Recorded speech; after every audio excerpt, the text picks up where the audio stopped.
Hey everybody, it's Ryan Metzler here again, and today we're going to check out a Kickstarter game. This one is not a Kickstarter preview. This is a Kickstarter game that is being fulfilled. We are going to check out Tortuga from Queen Games by the designers of Belfort. Now, Belfort is one of my favorite games. It's easily in my top 50 games. I believe it's in my top 40, and it may not be in my top 30, but overall a game that I enjoy quite a bit with worker placement. Now, these are the same designers, but they have not used any of the same mechanisms really in this game. This one is all about die rolling. Now, you may say, well, Ryan, you don't like die rolling, and that is usually true. So why don't we take a look at this game themed on pirates and getting treasure from one point to another. We'll see what comes inside of the box, we'll see how the game plays, and we'll come back here in the end and we'll get my opinions on Tortuga. So here you can see the components for Tortuga, at least the components for one player and all of the central components in the game. Now, the idea of this game is that each player controls a crew of pirates that is trying to get treasure from the island over to Tortuga, and they want to have a variety of different treasure chests in Tortuga at the end of the game in order to score a lot of victory points, but that improving their fleet and improving their crew and collecting money and treasure will also be worth points at the end of the game.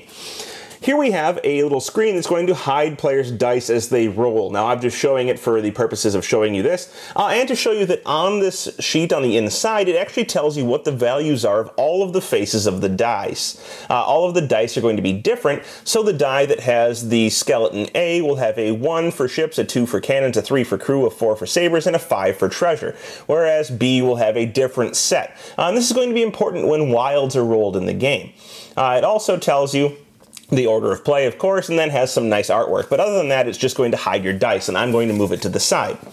Each player will also have their own board here for placing dice on, for keeping track of the size of their fleet and their crew, and for moving their treasure chests from the island to the crew, to their fleet, and then eventually to Tortuga, they hope. In the center here, you're going to see that we have an island, and this island will hold extra treasure chests. You see it can hold a blue, a yellow, a purple, a white, and a red, and it also holds bonus tokens. Around the treasure are these little tokens here that are actually treasure tokens themselves. And when you pick one of these up at the end of the game, it will be worth victory points equal to the number of coins on it, in this case, 1. Now, the way the game is going to work is that at the start of each round, you're going to first take a treasure chest, and you're going to take that treasure chest and you're going to put it on the island, and then you'll shift all of the other treasure chests down. I guess that technically happens at the end of each round. So right now we have a treasure chest with our crew, and we have a treasure chest on the island. You may only hold treasure chests in each of these areas equal to where your guy is standing. So if he's in these second 2 boxes, you may hold 2 treasure chests with crew. If he moves down to here, you're going to lose a treasure chest if you were to have one in the second spot, and it will go to the island. If you're on these 2 spaces here, you may hold 3. And the same is true for your fleet over here. You may hold as many treasure chests as where the indicator is for your fleet in that area. The island and Tortuga are unlimited. Now, what you're going to do is that you're going to start by each round rolling your dice, and you're going to look at these dice and decide which ones you want to use. Each die has a different action associated with it. So we have sabers, we have ships, we have treasure chests, we have a wild, and we have another ship. And I'm going to choose essentially one type of die. Maybe I decide to choose ships. I would take all of my other dice and I would move them out from behind my screen that's hiding them, and I would leave these 2 there. And then once everyone has decided what they're using, they're going to reveal, and they're going to place those dice out on these areas. So I could choose to keep both of these 2. They must show the same icon. I can't keep different icons. They have to all be the same, unless you have wilds, at which point you would be able to roll them to show the same icon as whatever you were including them with. But you're going to choose these, and you're going to place them out onto the board in the corresponding action area. Like the treasure chests, you may never place more cannons or more sabers than the location of your little marker on this area. So I may only place 2 cannons or 2 sabers right now because that's the position of my guys. Once you've placed your dice, you're going to take the remaining dice and put them behind your screen again and roll again. And you're going to choose one type of facing to choose. Now in this case they're all the same for me, but I do not have to keep all of them. Maybe I decide that I want to keep just the wild, and I would eventually rotate it to be crew, and I would place this out here. And then again, we'd all take our dice back. Now you realize that eventually somebody's going to place all of their dice, and it will likely happen before all of the players have placed all of their dice. If you no longer have any dice to roll and players are still rolling, each time a roll is made, you're going to get one of these little bonus tokens. And you'll put this bonus token out by one of your different actions. This will add 1 to the value of that action every time that you go to resolve that, as long as you've placed a die there. If later you want and you get another opportunity to take a bonus tile, you can flip one of your already existing tiles over rather than taking a new one in order to get two bonus to that action every time that you take it. So you have to be careful of how many times you're rolling, choosing the right amount of dice and placing them at the right time in order to not let other people get too many tiles, or hopefully get some of the bonus tiles yourself. Once all of the dice are rolled and placed, let's say for example this is my final roll, you're going to go ahead and you're going to resolve all of the actions. And you're going to start with the top left and move your way across down to the bottom right. The first action is this ship action here, and what's going to happen with this is whoever has the highest total value of ships is going to go ahead and they're going to move their ship marker up 2 spaces. Now what this does is it allows them to transport more of their chests via ship, and it will allow them to place more cannons for boarding other players later in the game. So, first player will move up 2, and the second player will move up 1, with ties being broken around in turn order. The same is true for crew. The highest value will move up 2 spaces, with the second highest value moving up 1. If you're in third place with one of these 2 dice, then you don't get anything, and you've wasted your dice placement, and you'll want to go ahead and kind of be paying attention to that throughout the game.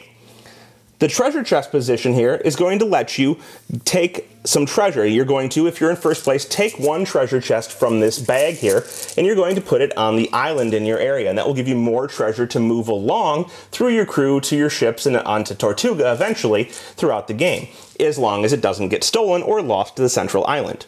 In addition to that, if you're in first, you're going to take 2 of these little treasure tokens from this area here and look at them. And you're going to see how many coins they have on them, and you're going to get to keep 1. Now, both of these have 1, so it doesn't matter, but some of them will have more, 2 or even 3, that you can keep in order to score victory points at the end of the game. The second place player here is simply going to take 1 of these tiles and add it to their own area for victory points at the end of the game.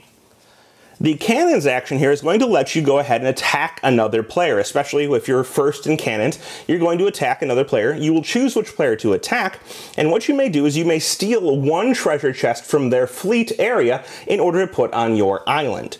In addition, when you attack them, their ship level will go down by 1, and if they have any cannons to fire back at you, your ship level will go down by 1 as well.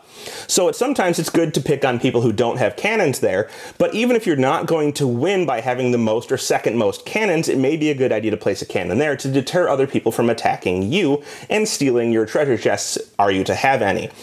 So, first player will get to go ahead and take a chest from another player and lower their track by 1, potentially losing a ship themselves. The second place player will simply get to attack somebody, lower their ships and maybe lose one themselves, and take a treasure chest from this central area if there are any available. If there aren't, they simply lose out on that portion of the action. The crew is resolved in the same way, except for that the crew will attack, of course, the crew area, stealing treasure chests from there if you're first, and lowering the track of the opponent by 1 if they are able to lower their track any, and of course if they have any swords or sabers to attack you back with, you may lose the track as well. The second place player again will attack somebody, lower their track and potentially lower their own, and take a treasure chest from this central area if there are any.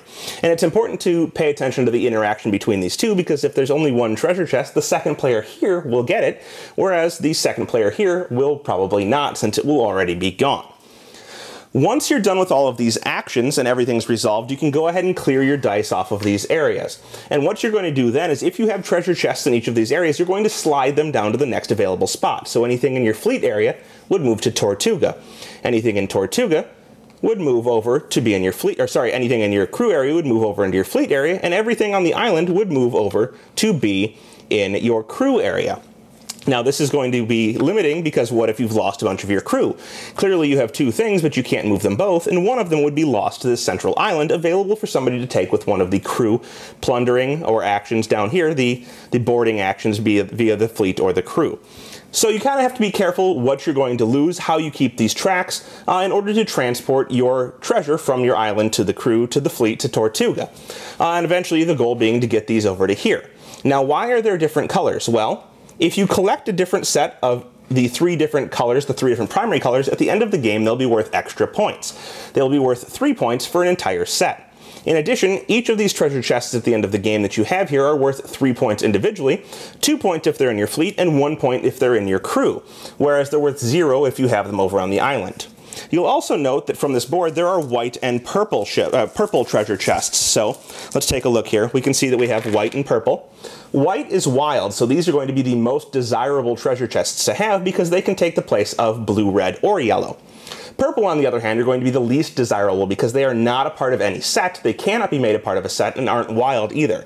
So they're simply worth 3, 2, or 1 points depending on where you transport them to. The game will end immediately when 1 or more players get 6 of their treasure chests over to Tortuga. At that point, you'll get the 3, 2, or 1 points per treasure chest you have on your board, or 0 if they're in the island. You'll get the bonus for having the sets of 3 different colors. You will also get points based as what they are printed on these little tokens. You'll get a point for each level of your fleet or your crew that you have out on those tracks. And of course, the player who has accumulated the most points through these different methods is going to be the winner of the game. Now, as you may have realized, this will take the place over several rounds of rolling and placing your dice, then clearing up, and at the end of the round, you're always going to get 1 extra treasure chest to add to your island before everything scoots over. So there'll be a constant flow of treasure chests coming into the game, which may or may not get stolen and moved back to another player's island before you get them to Tortuga. So it's going to be a fight to keep your treasure chests, to make sure that you're first or second in boarding for either of these 2 types of goals, to not have your treasure chests stolen and have them progress to Tortuga, and of course get the right colors from other players in order to score bonus points. But each round you'll get an extra treasure chest to help move this along, and eventually someone will get their 6 here, ending the game, and whoever has the most points will be the winner. And there you have it. That is Tortuga from Queen Games, a game about rolling dice and moving treasure from one point to another in order to hopefully have the most victory points at the end. Now, this is kind of an allocation game, a little bit like worker placement, but I wouldn't really call it worker placement. And whereas you're choosing dice and selecting those dice, putting them in areas in order to activate an ability, but you only get that ability if you're the most powerful or second most powerful person in that region, which can fall, of course, heavily to the die roll. Now, I think there's a decent amount of strategy here in paying attention to what everybody else selects each round. If you're not paying attention to what everyone is selecting, you're not really playing all of the game that's available in Tortuga. You're just kind of playing your own little thing, hoping you get the dice rolls that you want and placing them out onto the board and seeing what happens. But being really attentive to what each player is trying to do, making sure that if you really want to move a treasure chest from your fleet area to Tortuga, that you have the advantage and have the highest scoring die combination in that area is going to be super important. And paying attention to what everybody else is placing each round, how many dice they may have left, if they have any bonuses, is going to allow you to play much more strategically and much more efficiently in order to score points in the game. With that said, it's still super, super luck-based. And that's a major detractor for me. Now, that's not saying that this is a bad game. I actually think Tortuga is probably a very good game. Matter of fact, I know it's a good game. It's got the luck factor, but it has enough decisions to be made and enough luck mitigation in form of, you know, rolling fast and getting bonus tokens, or just kind of focusing your dice in one area in order to protect that area, or simply going for treasure and getting points that way. There are all types of ways that you can utilize these dice, no matter how you roll them, in order to hopefully get a benefit, as long as you're paying attention to the other players. But it doesn't have the level of planning that I would prefer that it have. That's, again, not to say that it's bad, it's just saying that it's not really the thing for me. Overall, I think that if you're a fan of lighter strategy games that do utilize dice and do have a decent amount of randomness in it that you can hopefully control a little bit, I think Tortuga is going to be a pirate-themed game that you're going to enjoy quite a bit.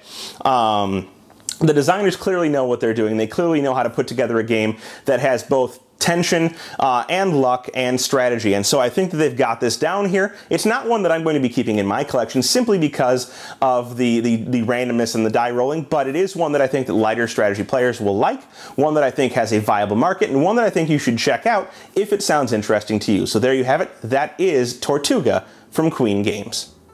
Thanks so much for watching the Dice Tower videos. Find more great videos and reviews, as well as our top-rated audio podcast at Dicetower.com. You can also find other great shows at Dicetowernetwork.com. I'm Eric Summerer, and you've been watching The Dice Tower. The Dice Tower is sponsored by Cool Stuff Inc., where you can find great games for great prices. Cool stuff in stock. Check them out at CoolStuffInc.com.